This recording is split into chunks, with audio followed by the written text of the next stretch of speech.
Yo, yo, yo, yo, yo. Welcome to another episode of Open for Discussion. I'm your boy, C. Maurice Ball, and you know what to do when you see the thing scroll at the bottom. Hicks. Yo, yo, yo, yo, yo. Welcome to another episode of Open for Discussion.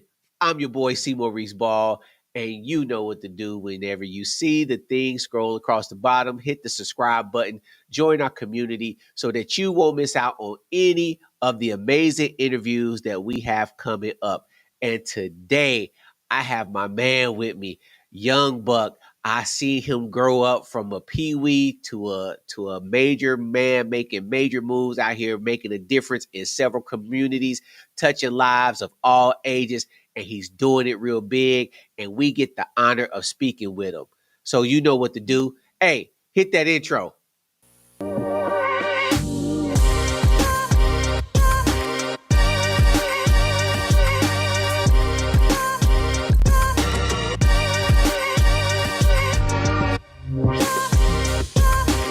I am introducing to some and presenting to others my man, Keenan live with Ace Jenkins. What's going on with you, bro? What's up, man? Well, now it's Big Ace, not the little one, but Oh, Big Ace. I'm Big joking. he I'm the he joking. the, What's he up? the, he the ace of spade in the deck that when you pow, you gotta You know slap it. that joint down. Yes, sir. Oh What's up, man? man. I can like this is blessing my heart really because again, I normally have a crazy story as to how I have all my guests. Man, it's been a journey, bro. I tell you that it's been a journey, dog. Just to grow and learn from that age to now. Like, dog, I'll be one of the ones to say this. Had I knew what I knew now back then, you already know where I'm going. Like, dog, I experienced so much from the age of 18 to about 30. Had I knew what I knew now, I would have went a whole nother route back then. For sure. And you know, hindsight is always 2020. Man, look here. Look here. I can see clearly now that I done Now that fell the in rain that is pit. gone, I can see clearly now. I can yeah. I know how to avoid that pitfall because Yeah, I've been in that yes, one. yes. Yeah. You know, Yeah. So you are currently where? so right now I am in Charlotte, still doing DJing, but now I'm more in the programming side. So when you're listening to the radio throughout the day, you're hearing the commercials, the music play simultaneously. That's me and a host of others. We create what we call music logs, and that's what you hear throughout the day. So that's been doing that. Uh, I started doing the programming side, I say like 2017. So yeah, it's been a journey, man. Started out as just a DJ, you know, Yeah. and I remember it was a conversation that said, "Well, you can't be a DJ forever, so what you gonna do once you get tired of DJing?" And I'll say this: I got tired of DJing when I was 17. Mm. Like that, DJing parties and stuff wasn't fun to me at 17, 18, like it was fun to my peers that was graduating school. Because again, I started DJing nightclubs at the age of 13, 14. Because you used to Well, get mad. yeah. You used to Yeah. be like, hey, what are you doing? Like, you know, so. Yeah. So we got the little peewee on the ones and twos tonight. Hey, and it was crazy Like, because when people how did really I found get out, carded and the DJ up there got still got homework he got to do? somebody actually was like, yo, he's not even 21 and he's the DJ. So once that set in, like, oh, all right, bet. But again, if I knew what I knew now back then, I You wouldn't even went that route. I'd be 100% honest. Yeah, again, but it's all part of your life story. It's all part of Yeah, the journey, and the experience that you pulled out of it is priceless. You know what I mean? Like you couldn't pay for the education yeah, that you got through doing the the clubs and stuff that and all that stuff that you see. Yeah. So in the lineage of your family, I know, but Yeah. I want the people to know in the lineage of your family, where do you fall at in the lineage of your family? Oh man, like I'm still that. Oh man, here's Keenan. Like it's kind of like what you see is what you get. Like it ain't no surprises with me, dog. Like what you see, what you get. Like it ain't no surprises with me. Like But that's man, you've always been like I'm glad you grew into that. Now, are you the oldest, the youngest, the middle? I'm the youngest man, the youngest of three. On my mom's side, the youngest of three. On my dad's side, here's the kicker: I'm the oldest of nine. Oh, okay. So Okay. I'm big brother and little brother at the same time, just depending Yeah. on which side of the spectrum we on. That's crazy because I'm the youngest of three too. Yeah. And I'm the youngest of two sisters, so I was the only boy. Oh man. And so and then you the oldest, which means you was your dad's first child. Yep. Yep. And then my brother Dafe, man, look here. I love my pops to death, and I'm so glad I'm not a Rolling Stone. Pops, I love you, but man, look, my brother was born a year after me. Then my other little brother was born a year after him, and then yeah, so it's a whole lot of baby making going on, and Well, it's he was just what putting it in is. some work. Yeah. Pops was doing more than Rolling Stones, so He was he was putting hey, hey, salute pops. yeah, salute, because boy, hey, look, I don't want to be a freaking delivery man. I'm good. I am good. Yeah. So being the youngest of three on your mom's side, Yeah. speaking of your mom, how is your mom? My mom's doing good. I actually spoke to her earlier. Crazy thing. She's taking a role with the Department of Social Service, and it's along the lines of giving back how we did back in the day. So everything is just kind of full circle right now. I couldn't be even more happy. Yeah, that's good. I see her post every so often Yeah. on Facebook. So as a young kid Mhm. at you know, we'll say seventh, eighth grade, and that's kind of when we met. Yeah. What was middle school like for you? Man, we never really talked about that.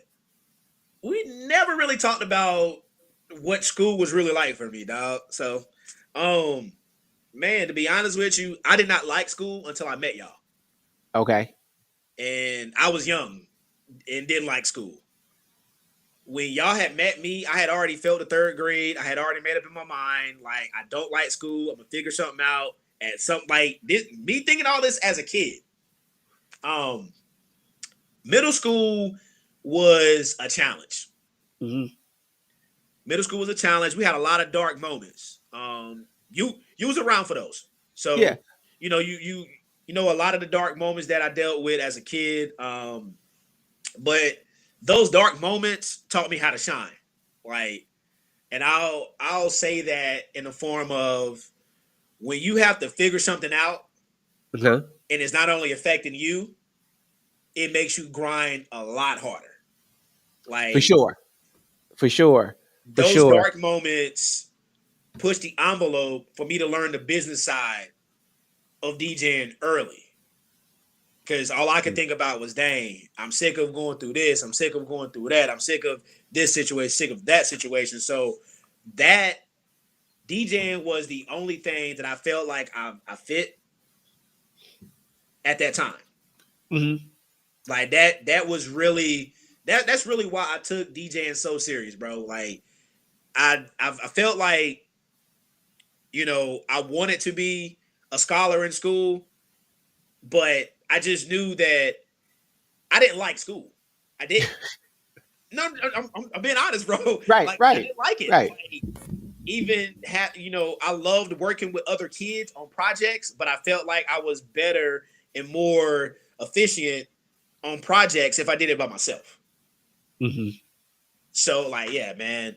Middle school So was a challenge. as you talk about some of these dark moments, Mhm. um, if you had to sum up like one of the take because these are moments that are at school and at home, right? You're Yeah. kind of in between. Um, and what I would like to do is there's somebody that's going to listen to this who got a child Yeah. that is going through some of the things that you faced. What would you say to a parent right now that has a seventh grader or eighth grader that just has got to a place where you are, where you were with school, like it's not important, you really don't care, they're they're acting out. Um, what would you what advice would you give to a parent right now about their child? Um, man, it's kind of hard because I'm not a parent, but I'm an uncle, so I can give you the advice from an uncle standpoint, but also I can give you the advice from a mentor standpoint. And I'll just say, if you have a child that's in that's in my shoes, like I was younger, I would definitely have a conversation with them and try to figure out a plan for them. Um, you know, they always make a big deal about, oh, you got to go to school, got to do this, got to do that. I get it, I understand it, but Mhm. times have changed from 20 years ago, Right. and there are a lot of a lot of ways that people are making ends meet without going to school. Granted, you Mhm. have a lot of people that go to school that have a bunch of debt and are not, able to utilize it. So I'll definitely say you just got to create a plan. You got to have that conversation, that unfiltered convo, and it is crazy that you asked that question because I had that conversation with you. You said, you said, man, I tell you, man, Mo, I promise you used to get on my nerve, man, but I couldn't tell you at 10 years old, 11 years old, that you're getting on my nerves for asking me a good question that's making me think. But man, nah, you really, man, you really helped me out because I honestly didn't really care. Mhm. Like you, Chris, Eric, y'all really was that circle of accountability. This was before Pablo came in the picture. It was still me, you, Chris, and we still back at North or whatever. But Right. man, y'all was my circle of accountability, dog. Like I wouldn't And, have made it out of middle school if it wasn't for y'all. and Like, you know, it was an opportunity for us to pull somebody young. Like you were the only one at your age that was in that space. And we'll get to what we're talking about later on in the conversation because I know people are kind of figuring out like how were you hanging out with grown men at at man, 12? look, What was you doing? Now we go get that we go get to that because I want y'all. yeah, Yeah. So and but you were the only one that was your age that was in that space and so we got a chance to see a lot of the things that in and out of church and in and out of school.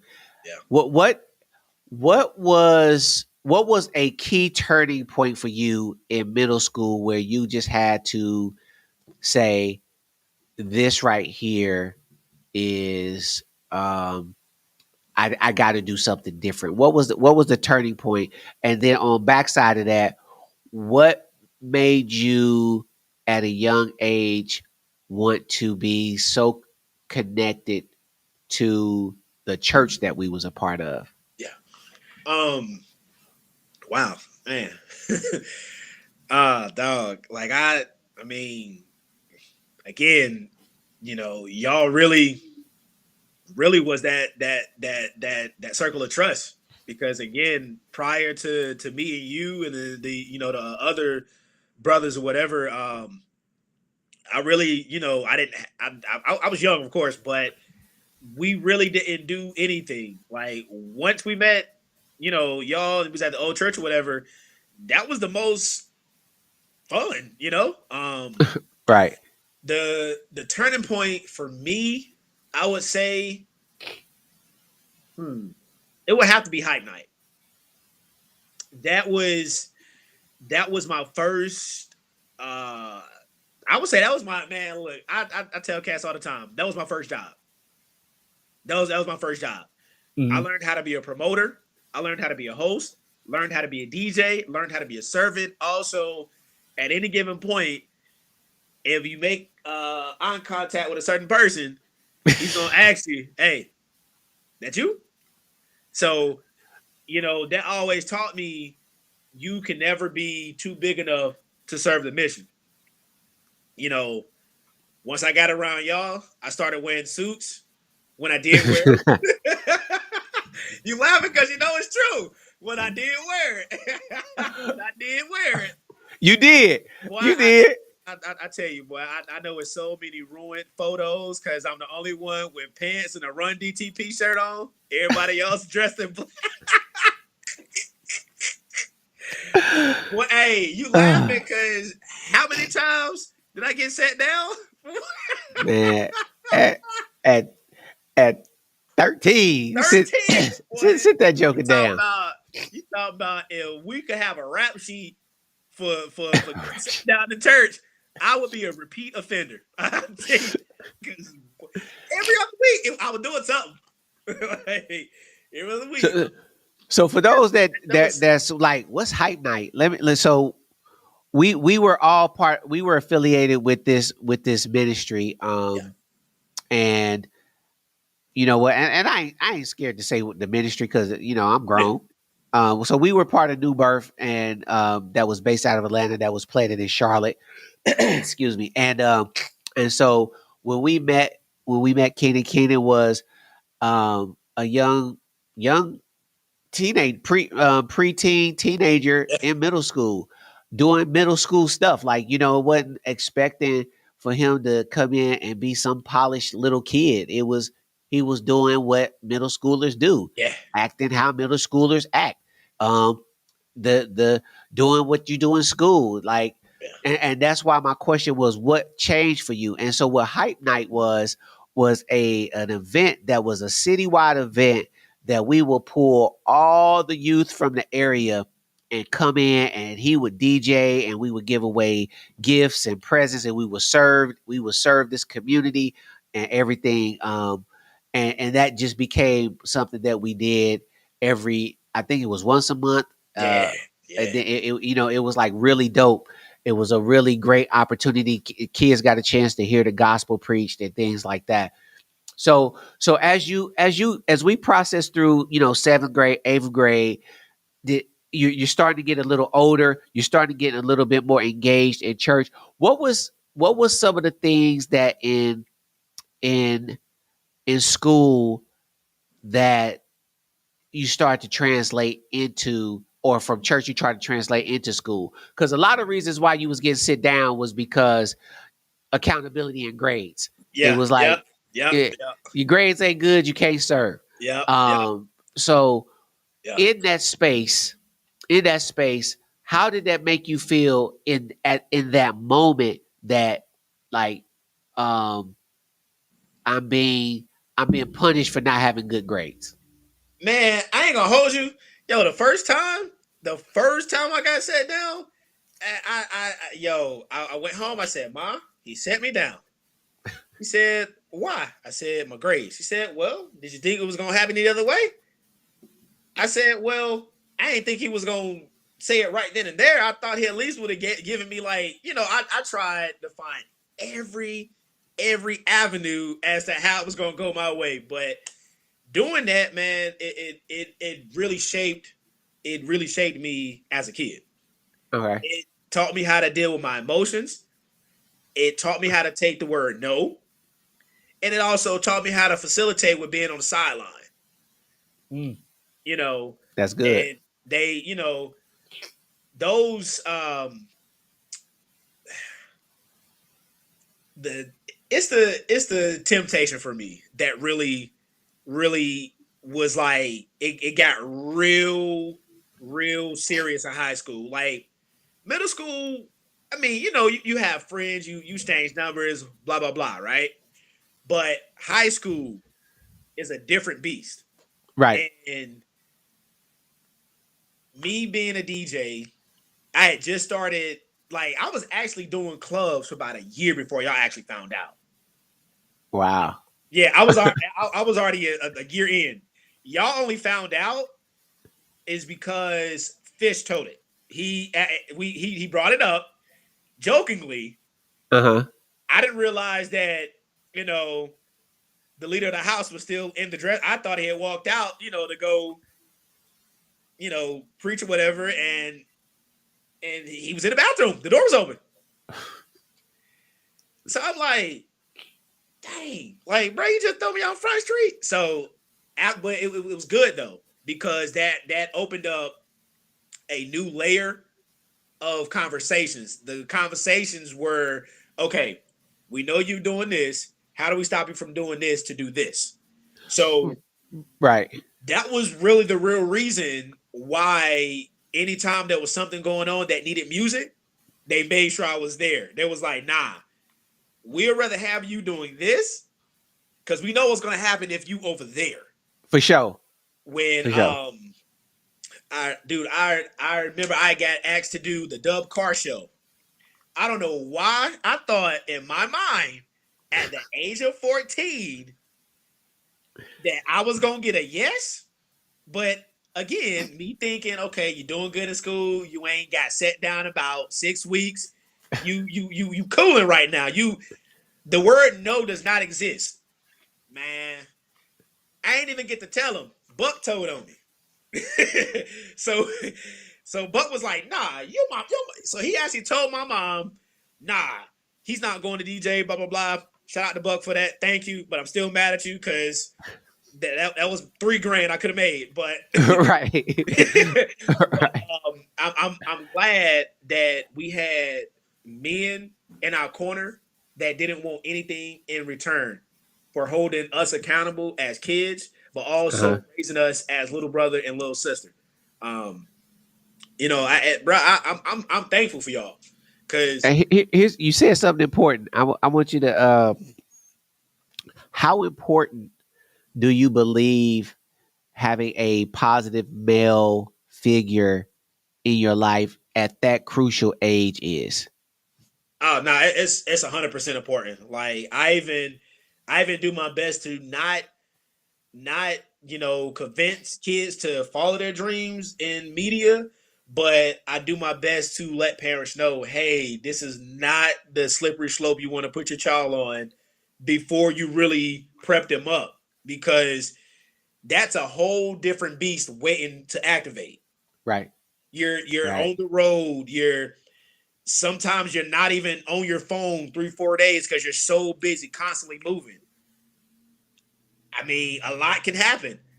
Had y'all not been there, dog, I'll be honest with you. I would probably have my first kid at 16.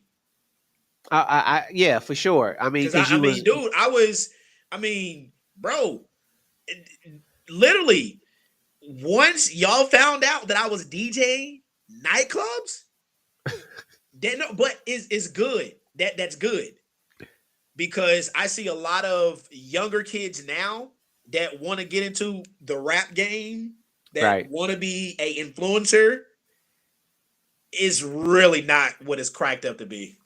There's But nothing guaranteed on the other side. yeah, they see the glitz and the glamour, um, I and got hooked to the glitz and glamour as a yeah, kid, but once I got older and started learning the business, the actual business of it, the people that's in front of the camera, they don't make the money. right, for sure. It's the people that's in the office on the 30th or 40th floor that you would never see them Right. unless they about to fire you. Right. Right. Right. So in your journey, again, like I want so what I'm hearing is it's very important to have some kind of male positive Yeah, example or a yeah, role model at a young age. At that age is a very influential age, and having some people that you can glean from, some people that accept you for who you are. yeah. uh we pulled you in, and it was a great thing. So as you're starting to transition now through navigating some dark spaces, still trying to get right at church. What was one of the biggest hurdles that you were facing? Let's say as you start to transition into I know you said being visible and having access to women, that's always an issue. But Yeah. what was some of the other things that the industry started to reveal to you that you was like, yo, it's crazy behind the veil? I'll say this, man. It's the parties. It's going to getting the invites to the invite only industry parties, the programmers only or DJs luncheon, and there's a lot more things going on than just eating food at those those parties. Right, So right. let's put that out there. And I'll go on the record. I have not been to a Diddy party, so let's let's just be honest. I have not, but I Hope not. I'm glad you have. yeah, brother. All baby all aside, I'm glad. But nah, man, just there's a lot of things that take place. There's a lot of misinformation, misguiding. There's a lot of false promises. Um, I was promised a gig back in 2012, and I didn't get the gig because of a certain situation. Uh-huh. And I actually just seen that person that made that decision maybe two months ago. And we talked. He was like, "Man, this whole time I felt like he was mad at me." I was like, "Bro, I was." I'm Right. like, I'm like, I was. I was mad. I'm like, I tied up so many loose ends, so many T's were crossed, I's were dotted to get to that point for it to be snatched. But I'm glad that it was snatched from me then, because Uh-huh. when COVID hit and I got laid off, like a lot of other people in the industry did, I wasn't mad. Like I was upset for about a day, but I got over Uh-huh. it real quick. I processed it because my thing is, if it's for you, nobody can take it from you. For sure. For And sure. so once we had that convo, it just clicked on me. Maybe that job wasn't for me at that time. That job that I was going after would have got me 125 grand a year. I would have been a whole different monster, different Right. beast. Probably wouldn't even Right. have probably wouldn't even have the morals that I have now. No, bro, I'm just being honest. Oh yeah, real Because talk. For sure. the job A came with a hundred, a salary, hundred K at that young age, and it came and you with an got expense access, account. bro. It came with an Yeah. expense account at that time. This is what 2012. All the award shows was popping, so you get flew out for that. You not like all that glitz and glamour stuff. You're not paying for it. It's written off. Somebody's paying for it somewhere somehow. Right. So Right. once I started, meeting different label execs and seeing how, okay, this is how they handle this person, but this is how they cater this person. This is how they finesse this person to work for this person. I'm like, oh, okay. So it's really just a barrel with a bunch of crabs, Right. because everybody's trying to get that number one record, but they're not telling you that they're making calls behind the scenes to say, hey, don't play this record because we're trying to get number one on this record. And this is going to, and it can be two identical songs on the same label, two songs on the same Right. label. Right. If they want that person to have the number one first, they gonna say, hey, back off that record, play this record more, and then we can come back to that one. Seen it all the time. And once I started seeing stuff like that, that really made me open my third eye to the industry. Like, I can be in the industry, but I don't have to drink the red Kool-Aid like everybody else. Like, Right. I'm cool with having the motion that I got. I don't have to. I'm not anxious to be on a stage no more. I could care less. I'm not anxious to be on a party flyer. Could care less, because a lot of times you're chasing a promoter at the end of the night to get your money.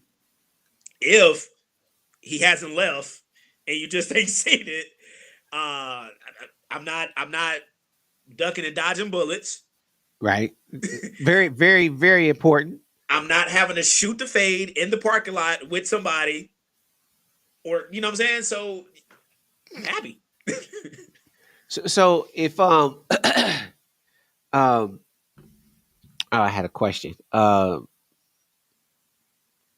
If the how what was the internal conflict that you were facing Yeah. trying to be over here and be the DJ and be over here and and be the young cat in church trying to what Man. was the battle. Now I ain't even talking about the external battle Yeah. from the surrounding people, but Nah, what was you this fighting? is Because right now, think about it. There's a lot of young people right now torn, yeah. even though the perception of church right now is tainted and it is very it's off. But I ain't gonna get on that tangent right there. But Yeah. you have a young person right now Hmm. who's torn between going hard after God Yeah. and having their friends and been in these friend groups and been in these circles and doing these things. Yeah. What would you tell that young person right now because you were there? Man, you really got to know who you are. You really got to know how strong your faith is, and really just have that willpower to fight that temptation. Because there was a lot of times I chose not to fight the temptation. Oh, 100. Like I chose like and bro, and the crazy, you called me about 2 times, 2 times, called me 2 times. Uh, and you know there were times where I would willingly put myself in a situation Uh-huh. just because I knew that I would get out of it. If anything backfired, I knew that as long as it didn't make it back to the back. Right. But the crazy thing, it was so busy, it was so much going on that really would always fall off the totem pole because there were more important stuff. So like I didn't trip like, if there was a situation where I knew that I was like I really messed up, and I'm pretty sure you like how many times did I willingly come and say, hey, my grades ain't where it's supposed to be at. I'm gonna just go ahead and sit down. Like, Go ahead, sit down. yeah, let me just go ahead and save this conversation. My grades ain't Right. good. I'll see y'all in a few. Like that was the rebellious Keenan. I was like 14 at that time. By that time, I had broken the record for being sat down in ministry so many times. If there was a Hall of Fame or a Wall of Fame, I would be the first inductee. And I Man, wasn't even you on staff. I was just an armor barrel. So like, I wasn't even on the staff at all. so what would you share with that young person right now that's in that space though? What would you You really just gotta you really gotta have your faith in check. okay. No direct on that you're gonna have some temptations. Cause man, I'm telling you, It's out there. And it's here's the there. thing, especially There, if you there were visible there as you were there were, were parents um, yeah, that man, you're gonna have you you're gonna have people attracted to the fame yeah, all the time. yeah. Um, there was one thing I used to tell you all the time, every time we used to talk.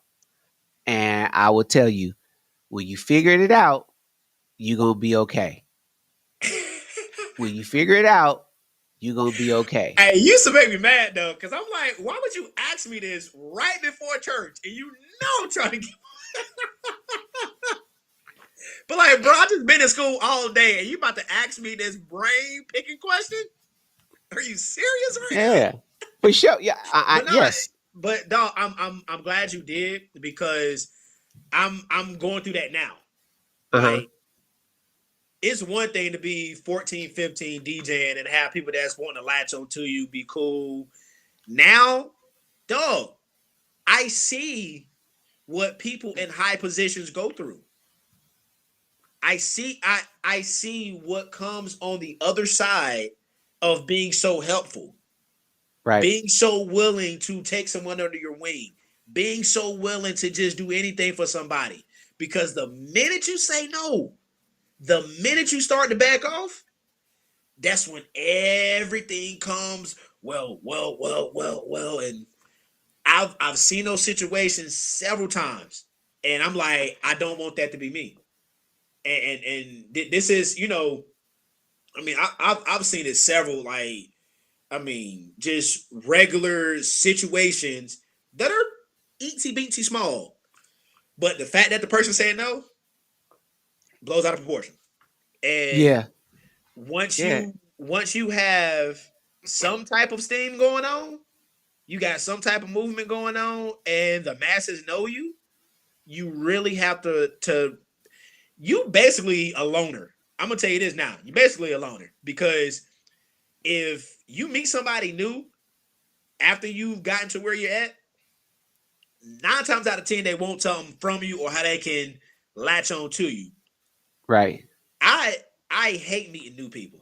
I know we shouldn't use the word hate, but I don't like it. Like, it is crazy that my spirit of discernment is so strong. I can know in the first 5 minutes of a convo with somebody new, either A, they actually take a liking to what I'm doing, or Uh-huh. B, they just after the fame. Right, So I right. mean, you really just gotta have a strong spirit of discernment, man, and having that really helped me because again, I would be lost in the wilderness right now. So in that in making that transition, Mhm. so you transitioned into high school. People don't know that you were President Obama's DJ, right? Yeah, man, that was that was the highlight, literally the highlight of my teen career. That really put me in a position to, meet other politicians, meet other people that, one, they were, they had some cool things going on outside of politics that I like, there was several instances where Reggie, who used to be Obama's day to day, bro would text me, was like, hey, we working on a playlist. What songs you think, we should add? But there's several other people that got asked that question. I don't want to paint that narrative like they asked me to do the playlist. No. Right, They right, had right, right, several right. people. We all chimed in on a group text. Now, you got about, let's say, 20 or 30 people in that group text. Everybody's putting their songs, but again, the songs you chose probably ain't gonna make that playlist because it's a little too vulgar or a little Right. too uproar, for the masses liking. Like, we were surprised to see that Lil Wayne made the playlist. We were surprised to see, that Common made the playlist. That wasn't surprising, but it was also surprising being that they hadn't spoken prior to him running for president. So it was Mhm. kind of dope to see that. But yeah, that was the highlight, man. Just doing that. I actually did that for both terms. When he ran the second time, the one for the second term, that was the most. I would say the most complex one because there was a lot of moving parts. There was a lot of make rights that had to be done that didn't get done on the first term. So Uh-huh. trying to cram all those make rights and do goods on top of a bunch of one offs in 60 days, like a lot can get What overlooked.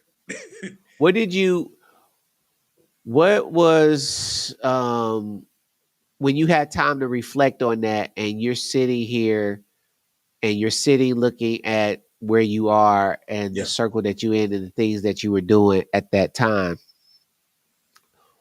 and looking at your journey, what was something that you just told yourself that encouraged you or that you will say, man, I remember I was a little peewee back here, you Yeah. know, now I'm over here and I'm with the president.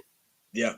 Nah, dude, I'll tell you the funniest moment was the Two Chains concert at which is now the PNC Arena, but it was still the Verizon Wireless Amphitheater at the time. This was like 2012? Yeah. Yeah, 2012. We did the concert, and so me and Esud, we're sitting backstage, about to load the bus and go back to the hotel or whatever. And we just talking. He said, "Man," he said, "Bro, do you realize what you just did?" I'm like, "Yeah, we just did a rally." Like, yeah, what? He was like, "Nah." He was like, "Bro, you just DJ Obama's rally twice." He was like, "You know how many DJs ain't get the first call?" He was like, "There are DJs in North Carolina right now." He was like, "You skipped over qualified people to do this." And so that was the moment where the term, how they say, favor ain't fair. That was where it set in for me. Cause as I sat in the as I sat like out, in the audience after everything was done, you go out, take pictures, whatever. I'm sitting in the audience in a regular seat, just looking like, dog. I used to come to the same arena to see the Scream tour. Uh-huh. Now I'm on, you know what I'm saying? Now I'm on the stage. And the flip side of that, once I wasn't doing any of that during COVID, that was Mhm. when I had that first time to really like rest and reflect. Like, do I really want to keep doing this? Like, bro, I honestly thought like I've been at this since 2003. Here we are, 2020. So I've given this 17 years, blood, sweat, tears, letdowns, all that, accomplishments, false promises, all that. I've endured it all. Mhm. And I had to really just think like, do I really want to give this another 20 years? And I actually remember having a conversation with Ninth Wonder. Shout out to him. This was during COVID, right before I got in the joint with Harvey and TMZ. And I was, I told him, I was like, yo, Knife, I feel like hanging up the cleats. Bruh, Knife ain't never FaceTime me that quick. You gonna do what?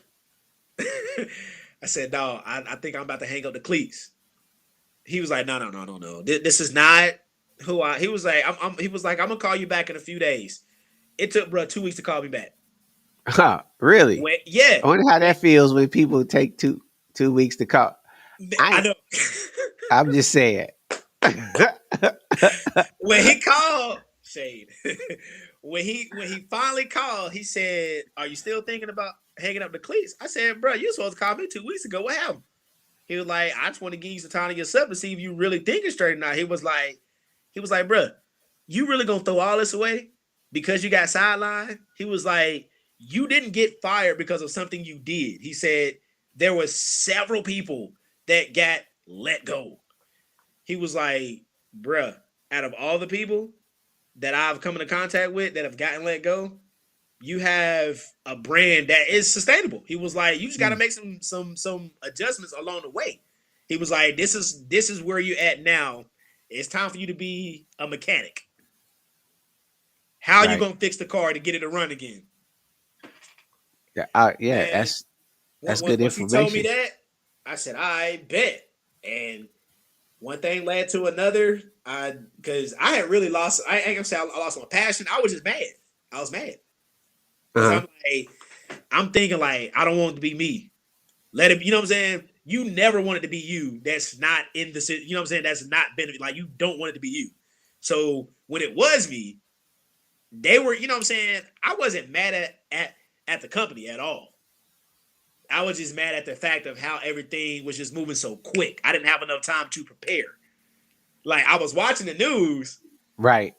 but I'm like, okay, yeah, that's you know what I'm saying? I'm media, da da da da.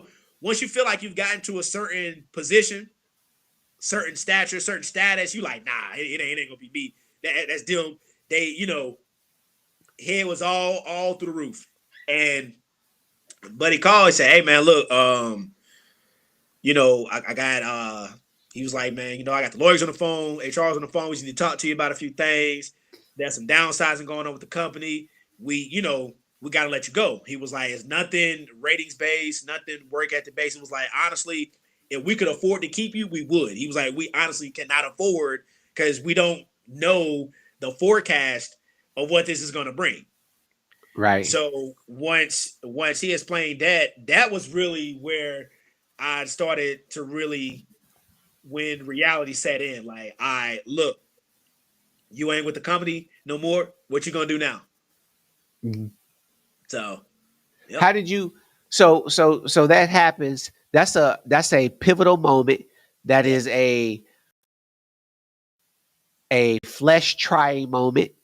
Yes. And how did you dig into God in that space? What was that? What was your God time like um, My, I'm not gonna during hold you. that? Like, I was learning. I was getting back to God when everything happened. Like, I was just knocking on the door, waiting for brother to open the door up, telling me to come on in. Like, I was ready. And that really shaped how I love God now as an adult. Loving God as a kid, you're like, okay, God, yeah, I love you because I'm getting this, I'm getting that. You're doing this, you're doing that. I got the latest this, latest that.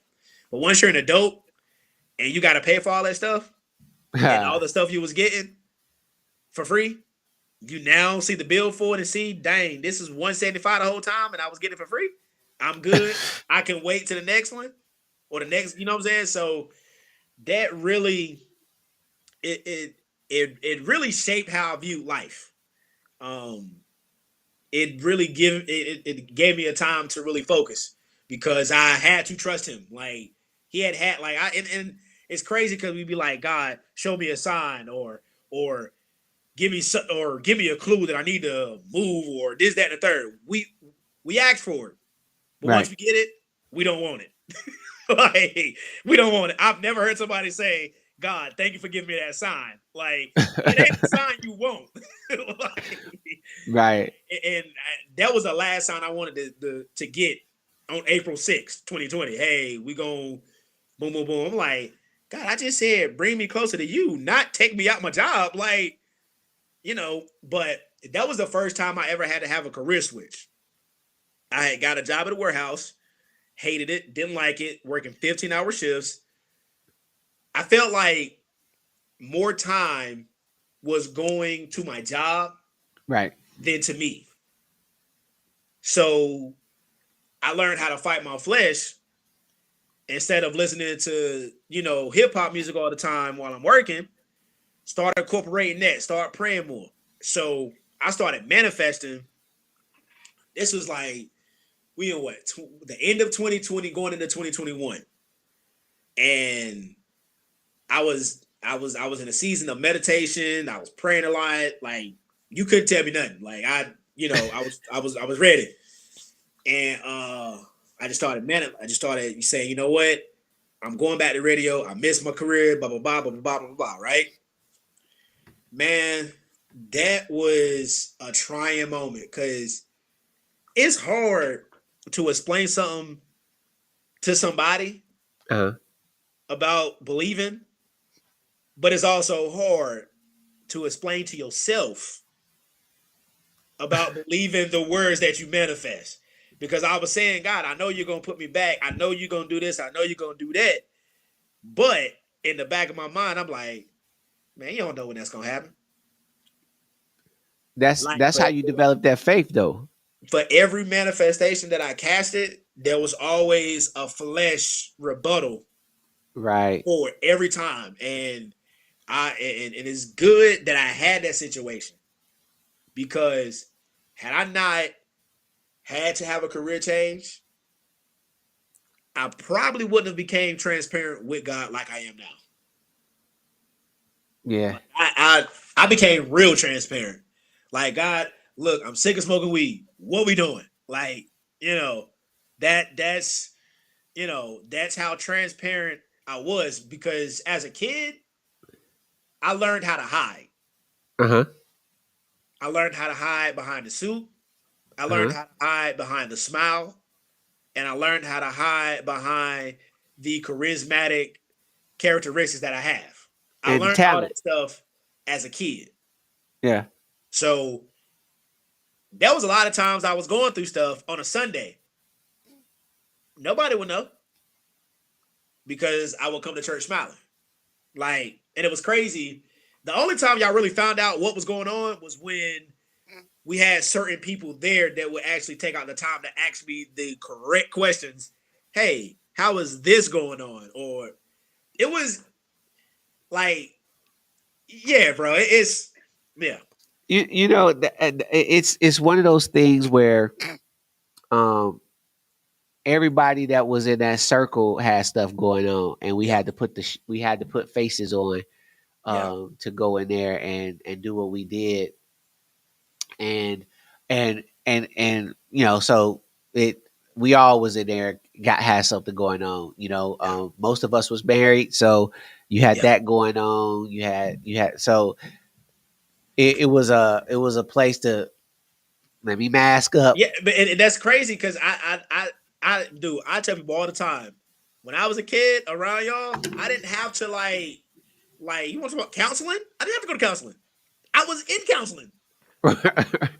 Like I was in counseling because we were so close knit. Like there was no hiding. If one person know, the entire circle Right, knows. for So sure.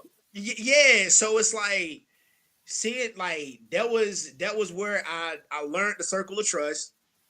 That was where I learned loyalty. I like you don't break the pack. That's just that's the lie. Like how many people tried to break the pack? you Yeah. you don't break the code. Like, you don't break the code, and y'all taught me that early. You know, as I was in high school and as things started to take off and things started to happen inside the church and all that good stuff, right? For me, I was able to deal with a lot of that stuff because y'all had taught me the code a long time ago. Hey, if it ain't got nothing to do with you, stay out of it. Right. Oh, for sure. And For y'all, man, sure. listen, dog, y'all made sure, like, hey, you ain't got to do that, do you? Nope. All right, cool. If there was something happening at an event that we were doing, or we was in the neighborhood, even though I may knew the people in the neighborhood, nah, cause you with us. You can't go to the bando today. Like that. That's nah. Nah. So it was kind of it was kind of funny because when we would do hype nights in over in Little Rock, I Yeah. knew everybody in Little Rock. Like my cousins stay over there, my uncles, all of them. So when we would do the events over there, we'd be at Southview. It was I was put in the position. My uncle was like, "Yo, why every time he in the neighborhood, he don't never come by the house? They don't even let him leave the gym." So my mom, my mom was like, "Look, they don't got him doing nothing crazy. He ain't got no felonies. That ain't changing." That was the last time anybody ever questioned why I was around y'all, even from hanging out late to as long as I was with y'all. Oh yeah. I You know, mean, I think we that wasn't breaking into houses at 1 o'clock. We nah. was at Waffle You House. Like, one, you was around grown. We were all grown, yeah, right? You, again, grown you were men the with a lot to youngest, and then lose. Sarat and Spence. I mean, you know, it was you, Spence, Sarat. Y'all were the youngest three. Then Shizzle, Yeah, and then you know, then from there it just kind of went up. So you were around grown men that were heavily in the church. yeah. So what? So the opportunities to you to fall into something was going to be very, very, very, very rare unless we was get ready to throw those things for something that had to do Oh with the church. yeah. You Hey, know what I look, mean? But other than that, you know, we were in that good space, and things like that. So how'd you get into TMZ? How'd you get the TMZ joint? man, I was sitting in the house one day again, looking for that pivot, Uh huh. and something, I was sitting there. I had just finished smoking. I ain't gonna hold you. I had just finished smoking, and I'm just thinking, like, man, I gotta figure this pivot out. I gotta figure something out. Like, I done came too far. Blah blah blah blah blah blah. Someone was like, hit up TMZ. Just joke around. So I'm like, all right, I'm gonna slide. I'm gonna slide in their DMs, and I'm like, hey, when can I come on the show? Blah blah blah. I didn't think that was gonna respond back, you know, within 5 minutes. That responded back Wow. and said, hey, we actually got an opening for next week if you want to have a trial run.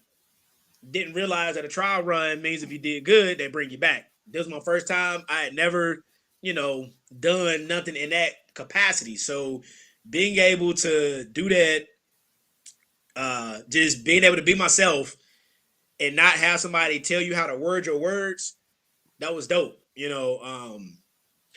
I did it.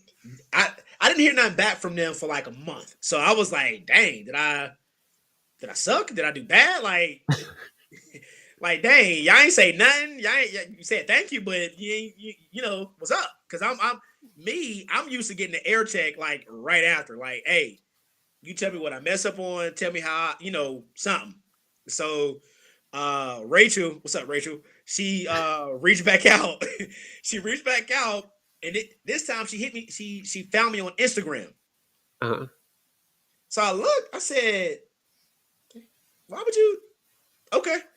So she said, "Hey, here's my personal email. It's my personal number.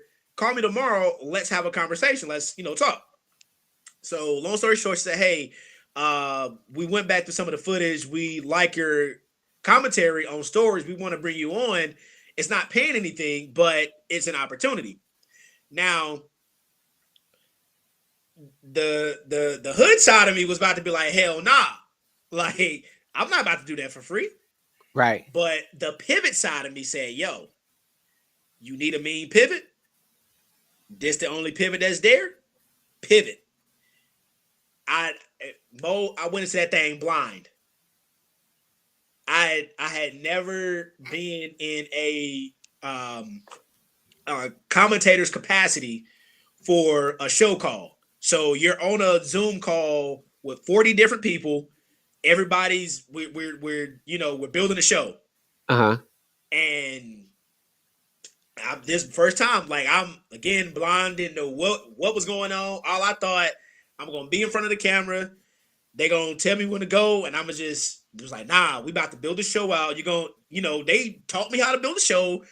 There was a lot. So I say all that to say, for whoever's watching, if you got to pivot. Don't think twice about pivoting, because the pivot ain't gonna think twice about going to the next person. I'm just being honest. Like, yeah, that taught me the timing aspect. You got like in media, you got to move on that thing quick. Because again, that's the only show that really allowed people to come on with no training. That is the only open format show that I know that is still currently running on a terrestrial network that will just let anybody off the street come on the show. They tell you what to say. Boom. Only show that does it. I'm like, man, okay. So that really gave me my spark, because before then I'm like, I'm cool with just being on the radio, DJing, just doing something local.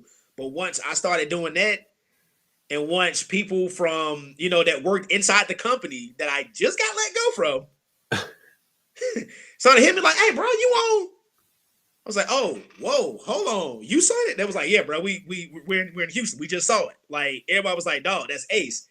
How?" So at that moment, that's how I was like, "All right, yeah, got him. I'm there." Like that was that defining moment, because honestly, I was working at a warehouse the whole time while doing TMZ. So once the warehouse found out, that's when I had to like take a whole nother role. Like, nah, because once people that watch TV regularly started putting the name with the face, and hey, you're the dog, nah. So we, that was that moment that really shaped. That sound God has a way of putting us in positions to where, like you're saying, that pivot. Yeah. But it's a God move. Yeah. To get you. The only way God can get us into some situations is to put us in some other situations, because he know that if he don't put us in this situation, we're not going to move out of this particular situation. So man, look here, like, man, cats will tell you, I know how to finesse a bad situation and turn that thing good. So when COVID came, And everybody was like, so what you gonna do? I'm like, when I said, bro, I don't know, that's when everybody was like, you don't know? I'm like, bro, this, I don't know. I gotta think. I gotta think. So you said something earlier, and you sent me a text on this, and I want to touch on it, Yeah. but I want to touch on another thing too. Yeah. I got two things I want to touch on. You said you stopped smoking weed. How important do you believe that is into just right now it is the thing to do. It's all cool. Yeah. It's in the forefront. Everybody does it. Yeah. I used to work in middle school. My middle schoolers would be like, yo, boy, our smoke session last night was crazy. Yeah. um Yeah. how do you think that affected you, one, and how much clearer are you now that you're currently not smoking?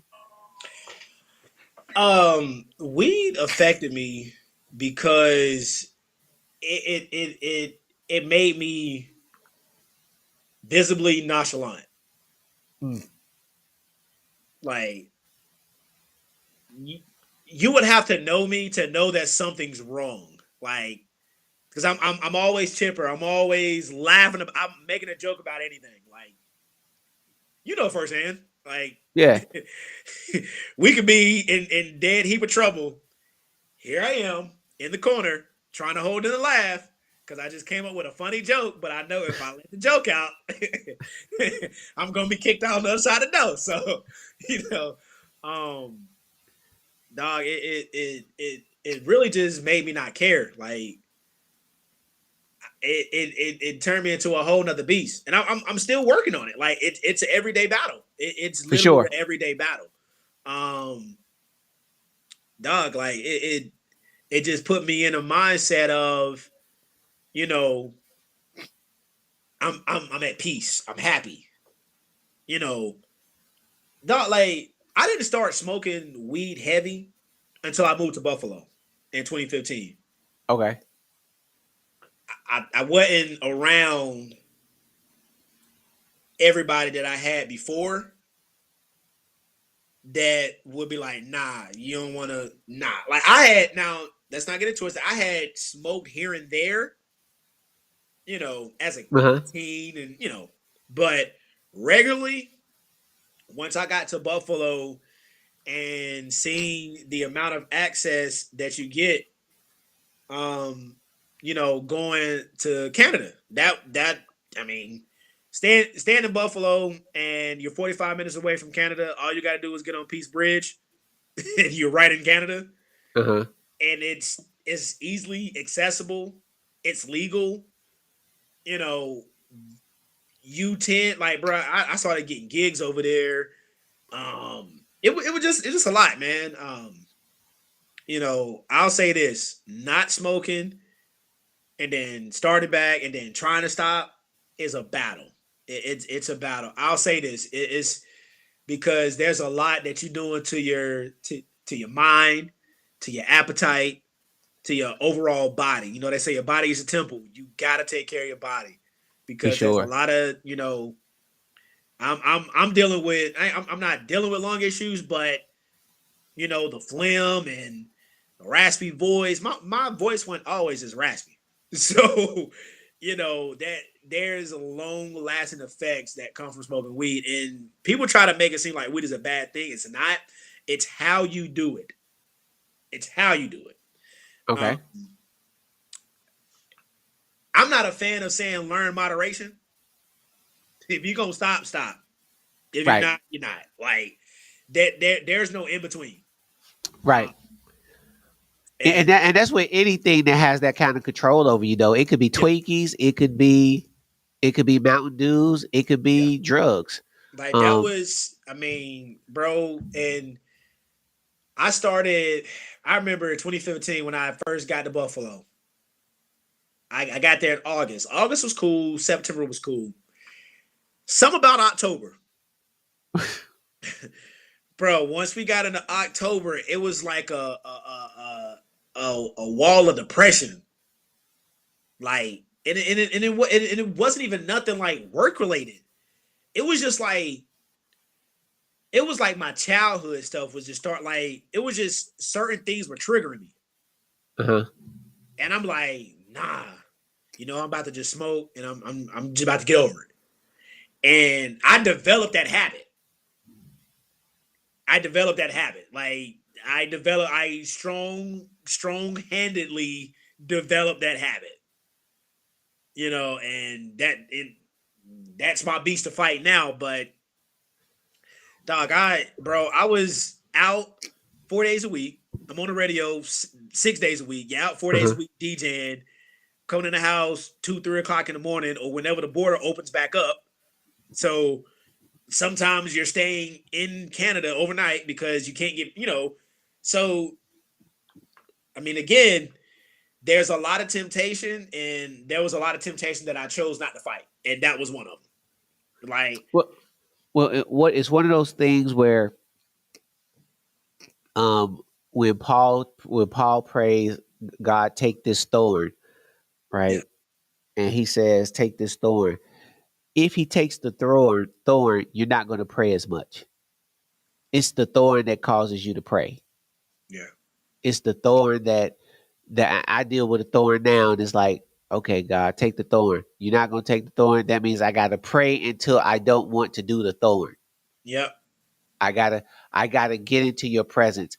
And I did a message on this a few months ago, and I got the road. If he takes it, then I'm not praying at all. yeah, So the thorn is there to keep my heart above my head.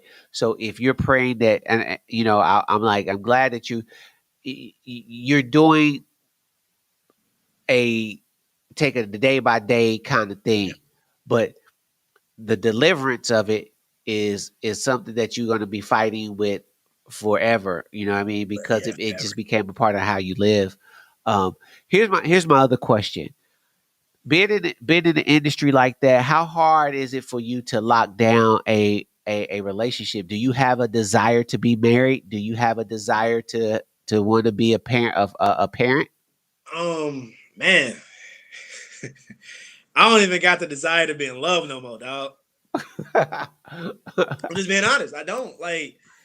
You we talked briefly about the relationship that I was in for about 2.5 years. We talked briefly about that. That was one thorn. God can take that thorn. Don't ever bring it back. I don't care. Take that one. You can take that thorn. Take it. But dog, like, yeah, that really shaped how I looked at relationships, how I looked at marriage, and then also too from the year 2009 to about 2018, everybody I know grew up with has either gotten a divorce or separated. So it's like, I can't use somebody else's pain for my gain, but I can use someone's pain for a lesson. And I looked at the expenses for getting a divorce. I'm good. you, you I'm gonna help you out on this one. please do. Here's the thing. Here, here's Keenan. We got 22 years worth of marriage, Yeah, and there always going to be times if your base and your foundation is built on anything other than God. yeah, And I'm not saying that Christians don't get divorced, because the Christians have one has a high divorce rate, just as the world does, right? yeah, My wife and I are not divorced because we never landed on divorce at the same time. yeah, What normally happens is this person land on divorce, this person lands on divorce, and then we decided we don't want to work through this. It's easier for us to go our separate ways. yeah, You got to be able to work, and I want you to be encouraged that you don't have to look at your friend, because those are bad examples. You got to change your examples. You got to change you got to add some people in your circle that are really out here living the life when it comes to that, because God didn't create you to be alone. Yes, you've been hurt. Yes, we all been hurt. Yes, the relationship didn't go the right way. Yes, your homeboys and your homegirls, they all got, yeah, all that. But if it causes you to be callous, then you'll have this great life that you're living and that the story is still being written, Yeah. and you won't have nobody to share it with. Hey, dude, I be thinking about that. Like I literally do when I'm like out doing some fun stuff. I'm like, man, no, they ain't got me a a little boo or nothing, man. I can't be like, hey, you remember when we, my niece is growing up now, so they Yeah, don't. it's different. That's family. I'm talking Yeah, about like, I ain't the fun uncle no more. So and they're eventually going to have their own life. yeah, oh, they got it now. They Right. got it So you're not going to have you're not going to be, you're not, your sister going to be doing here, your mama doing her, and this doing you there.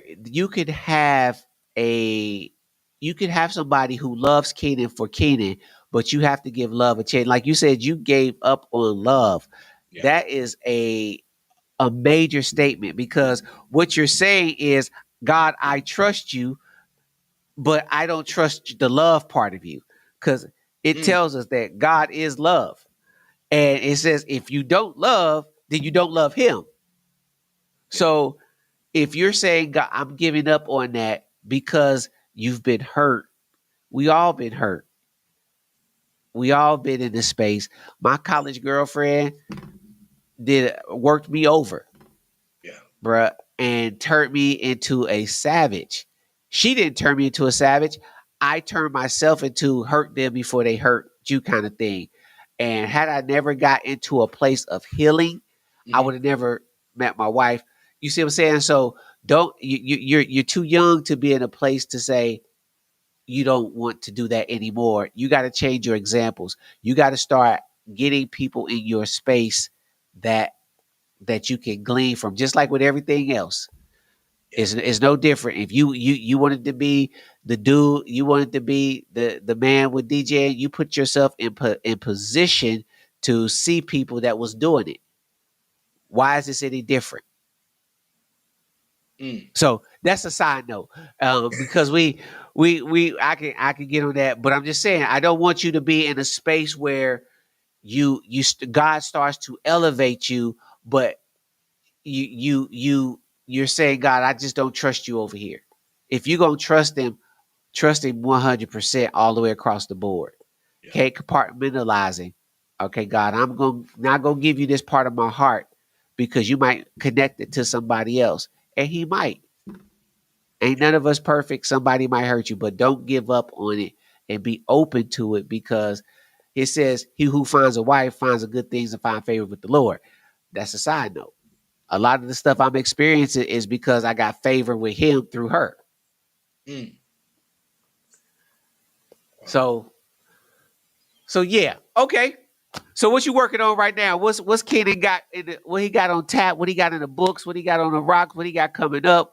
What we supporting out So here? we're getting ready to start back doing lit lunches, and it's crazy that you asked what I got coming up because lit lunch is like the spinoff to Freestyle Friday. Um, I always thought about how can I give back to kids on a consistent basis to where we could just have conversation throughout the week, where we could just dialogue and I don't think that we could do another hype night the way that we did it back then Right. because times are just so different. Like, Oh, way different. yeah, Yeah. that generation that we did These that with, YNs, boy, they out here wilding. I was hanging Yeah. with the YNs last night, man. I was hanging with them at a concert, and I really felt like it. It really put me in the mindset of how y'all would feel being our chaperones for the youth trips and all that stuff. That's how I felt last night because every time I turned around, there was always a kid behind me saying like they're glad they don't got school tomorrow. I'm like, man, that was me years ago. But yeah, now we got lit lunches coming up, and that's where I go to different schools and we'll DJ. Sometimes I may bring an artist, may bring a motivational speaker, just something different. It's kind of like a mobile career day. Okay. One of the highlight ones that we did, I took Sheriff McFadden, who's the deputy He's the sheriff here in Charlotte or whatever.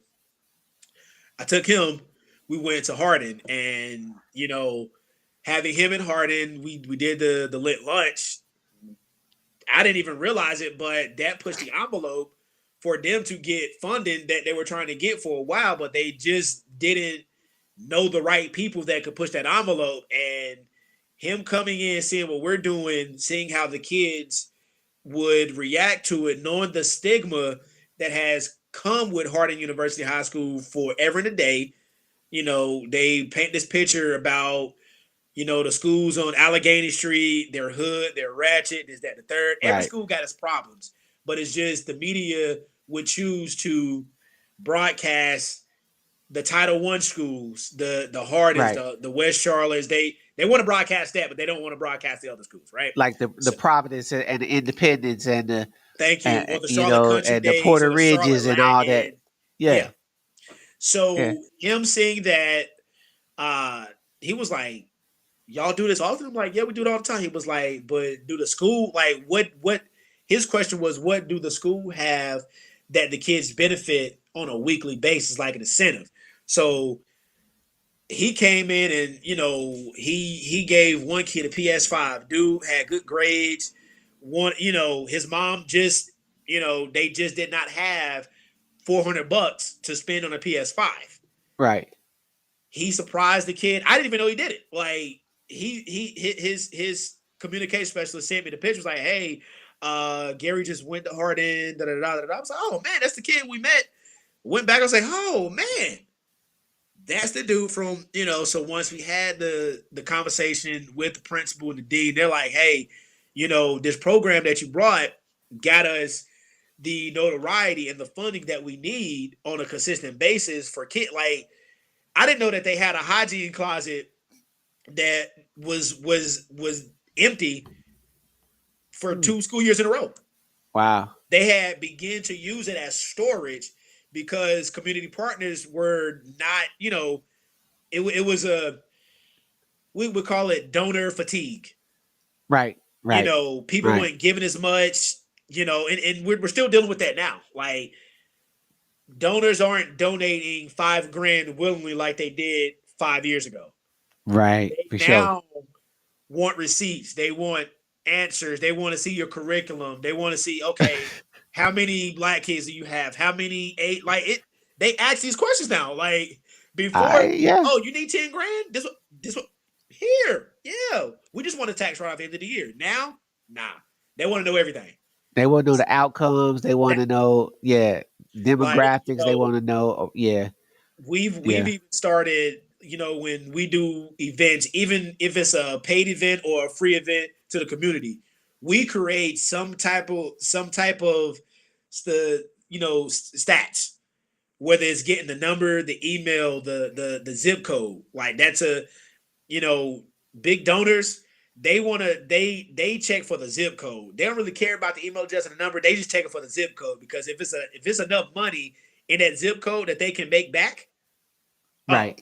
they're gonna get money all day. Right. Right. Right. Hey, I mean, well, I want to say this to you, man. I want to say that I'm really proud of the young man that you became. Yeah. Um, out of all the years, I've been telling you, man, when you find it, you got to be different. You got to be different. And You look here, I got to didn't know be what you different. meant. And when you found it, I just sit back and watched. I shot you a couple of texts, and I was like, I see you. I'm proud of you Yeah. because it took it took your life journey. It took your engagement at New Birth. It took all the stuff that was as a kid. There's Yeah. no possible way that you could comprehend some of the spaces and places that you were in and some of the information that you were getting. Bruh, I'm 32 and I still like dude, the picture I sent you, Yeah, yeah. I showed my I wife that. She was like, "Yo," I'm I had to like, sit back and like, huh? Like, no, I still can't even process that I'm not even gonna, I don't mean to name drop, but it's crazy because every time I hear a Les Brown motivational joint, I just think about the men's conference. I'm like, no, Right. We he was there. used to be at the men's, like all the people that are like in high places now. I'm like, dog, this is Man, like, and it's different because you wasn't there as a outsider in. We nah, were we you were was, behind the scene. nah, And listen, I don't name drop and I don't tell people how I served and where I served and stuff like that because it's irrelevant. yeah, I just take it. I take the experience, but it being in that position allowed me to function in ministry at a mm, high level. dog, And so at your young age, and even when I had my conversation with Spence, yeah, I listened to Spence conversation and I was sitting here saying, yeah, some of the pieces didn't fall right. Yeah, some of the things you got mishandled. Yeah, somebody dropped you along the way, but the grand scheme of things, the lessons that was learned oh allow man, you to move and navigate in the spaces and places that you are right now. And I just want to tell you, bro, I'm proud yeah, of the young man that you became, and whatever God has in store for you, I'm going to keep telling you, be different, yeah. Keep be doing it different. big, believing in Be God. okay with being your authentic self. Be Yeah, okay with standing on God's principle in spaces where He needs you to be the light. And I tell Isaiah this all the time. God don't have any problem giving you a platform if He knows that you're going to glorify Him on that platform. So keep 100% doing right. what you're doing. I got one other question for Mm-hmm. you. Let's do it. This the Uh, bombshell right here. oh yeah. Hey, come on, man. So, So what is something that you didn't learn early on that you had to learn the hard way as you got older? mm, mm. There was a. I'm not gonna say there was a lot that I didn't learn, but I'll say this, man. Like learning the word no and actually accepting that. You know, I wasn't really told no a lot. Okay. I wasn't. I mean, only time I was told no was when I was in a hot seat. But I wasn't really told no a lot. I was able to do things. I'll say this. One thing that I didn't learn was I wish I would have learned to stand on business early. Okay. That was, I wish I would have learned that early. I wouldn't have, I'm not gonna say I was naive to a lot of things because I knew what things were. I knew how to process things, but I'll say this. I think if I would have learned to be more obedient to my calling Uh-huh. than Uh-huh. playing around and try to roll my own dice and write my own hero story, Uh-huh. yeah, things be a lot better. Whole Yeah. lot better. Like I mean, yeah, we all want that champion story, but folk, sometimes it ain't meant for you to be the author. Like sometimes it ain't meant for you to write that story. If Right. I'll say this, and I see a lot of kids that deal with this now. They want to go that left, right instead of going straight. If y'all have an opportunity to be a kid and to have a great life and to explore everything that a child should do it. Don't be in a rush to grow up. Don't be in a rush to grow up. That's I'm that's glad good. that you know I met some brothers that I can always call on 20 years from now. I was 12, I'm 32 now, and ain't nobody's number changed. So like everybody still got the same number. you know. So, dog, like that really shaped me. That really shaped me, man. Just I see kids all the time wanting to do bad just because you have the means to do good. Don't f around and find out. Yeah. just like too many kids want to catch felonies now because they think it's cool because their favorite influencer or their favorite rapper gets it. They have money. They have the luxury Right. to pay legal fees to get them out of trouble. You Right. don't. Right. So I always tell kids all the time, think twice about catching that felony or trying to catch that body. Because it once you catch it, it's there. Yeah, and sometimes you got to learn the hard way. Yeah. You Yeah, know, look here. sometimes you got to learn the hard way. So, what's your social media handle? What's your uh, social so media handles? follow me on Instagram, Twitter, well, X, Facebook, everything live with Ace. Live with Ace. Yeah, Cool, cool, cool. everything You got live with Ace. anything else you want to say to the people before we tap about this piece? Man, Mo used to give me a hard time. Mo was the true big brother. Like I remember, dog. Don't let it be a day I have a Danish in my hand. And most like y'all used to give me some real big brother treatment, dog. Like yeah, you hazing is one thing, but having brothers, dog. I mean, from the time I would hit that corner at 6:30 in the morning, y'all would not let me be great. Like, dog, if I had candy, you would either get some, Eric would even like, I'm like, dog, come on, man. Like, let me live. Let Hey, me live. But nah, man, I really learned my swagger from y'all. Like for real, for real. You know, I often thought like how can I listen to hip hop but want to sit up here and try to tell my friends to come to church? You know, it was hard for me to play Nuck If You Buck, but then still lift my hands and surrender in church the next day right. because I'm judging like I'm praying for me, I'm praying for my neighbor, but I'm also judging myself because I know what I did 12 hours ago before I got to church. So yeah, thank y'all. Well, look, man, I'm so proud of the young man that you've become and the impact that you're having in the community. I'm real big on community impact and community engagement. And so the smallest thing that you're doing to the biggest thing that you're doing is touching and impacting lives. And, and you're giving God the glory for it, man. I couldn't be more honored to know to say that you are my brother, and I love you dearly. With that, look, check this out. I love you like a pay cousin. You've been chilling with C. Maurice Ball and my man live with Ace. Guess what? We out. Peace.